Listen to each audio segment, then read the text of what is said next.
1 Corinzi capitolo 16.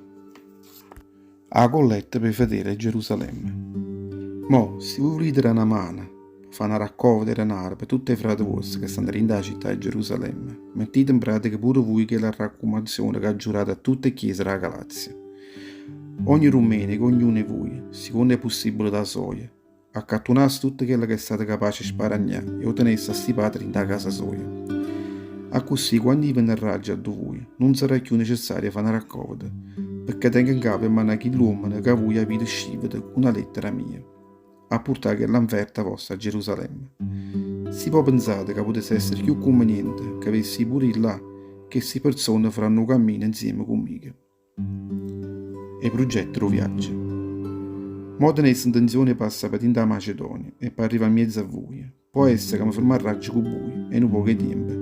Può essere pure per tutta la giornata. A così mi potrà ridere a tutto quello che mi servirà perché potesse continuare il cammino mio. Non voglio solo vedere i passaggi. Se il Signore mi farà che la razza e la vacanza tenga in capo e mi fermano poco e chiù in mezzo a voi. Volesse fermanzina a Pentecoste in da città Efeso perché ho trovato che è un'occasione assai preziosa e faticata per il Signore. Pure se i contrari mi sono assai. Si vennerà di modo in mezzo a voi, accoglietelo buono e non le facete una faccia storta, perché chissà sta faticando insieme con me per l'opera del Signore. Nessuno si mettesse a criticare, anzi, rata una mano perché potesse continuare il cammino suo. Baci per venire da stonghi, perché non sono solo lì, ma tutte le frate che stanno insieme con me o stanno aspettando. Qui una volta aggiungo incoraggiato Apollo, o frate nostro, a venire in mezzo a voi, insieme a tutte le altre frate, ma non se l'è sentute per me e venire da voi, ma andrà certamente quando si presenterà un'occasione buona. Esortazione finale e salute. Abbarate a voi, rimanete fermi in da fede, non vi perdete mai il coraggio e mantenetevi forte. Ogni cosa che facete, facetela sempre con amore. Voi conoscete Stefano e tutta la famiglia sua, sapete che in da Grecia loro sono stati i primi che hanno creduto in da Gesù Cristo e loro si sono messi a servizio tutti quelli che stanno credendo in tuo Signore.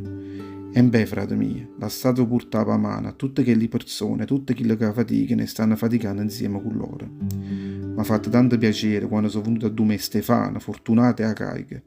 Mi hanno fatto consolare per l'autonanza vostra, sapete sempre apprezzare persone come loro. Vi mandano saluto tutte le chiese dell'Asia Minore. Vi salutano assai rindo Signore Agure e Priscilla, con tutte quelle chiese che sono escere in da casa loro. Vi mandano saluto pure tutte le frate nostre. Salutatevi l'uno con l'altro con un vaso santo. Io Paolo vi hanno chiesto saluto, scritto proprio da mano mia. Se qualcuno non può bene il Signore, potesse essere maledetto. Maranata, vieni Signore mezzo a noi. A razza del Signore potesse stare sempre insieme con voi. L'amore mio sta sempre con tutti voi in Gesù Cristo.